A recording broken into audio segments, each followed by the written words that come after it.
La mise en pratique suivante consiste à écrire une fonction qui va permettre de renvoyer le produit de deux objets number. Donc pour ce faire, on commence. On va écrire donc une première constante. Ensuite, une seconde. Et pour finir, la fonction. Et bien sûr, il y aura des console log un peu partout. Première constante. On commence. Donc je fais const nbr1. Bien sûr, vous appelez cela comme vous le souhaitez. Égale new.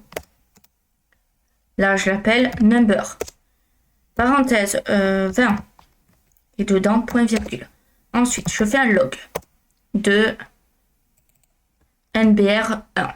Donc, j'ouvre des guillemets. Or, c'est pas obligé, mais ça permet de savoir de laquelle on parle. Ici, je saute encore une ligne et je fais un type-off, comme ceci. Parfait. Bon, on va s'occuper de la seconde. Donc, la seconde à quelque chose près, c'est la même chose. Donc, je copie-colle. Ici, je mets 2.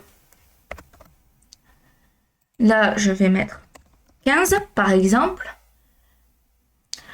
Ensuite, 2. Donc, bien sûr, on remplace 2.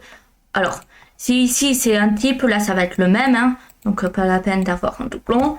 Sauf si vous le souhaitez, vous remplacez par 2 et 2 ici. Hein. Maintenant, on fait notre fonction. Donc, avant toute chose, on va quand même regarder ce que ça donne. Ici, donc, on a nombre 1, ça fait 20. C'est un objet. Nombre 2, 15. Bon, et forcément, ça sera un objet. Pour la fonction, on fait function.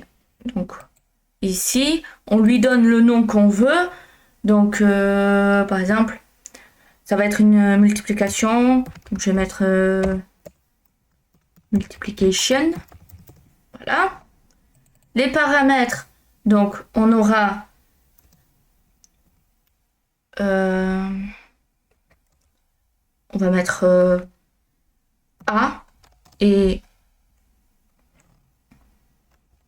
je vais mettre NB plutôt A pour que ce soit clair et NB B pour nombre A et nombre B. Voilà.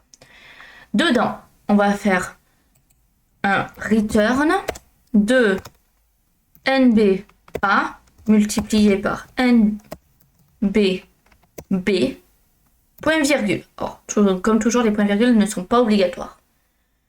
Ensuite, on termine avec un console log de notre multiplication, ici, avec parenthèse, on prend donc notre N1, NBR 2, comme ceci. Donc voilà pour cela. Et ensuite, on est bon normalement. On sauvegarde, on regarde ce que ça donne. Donc comme on peut le voir, ça donne 300. 20 x 15, 300.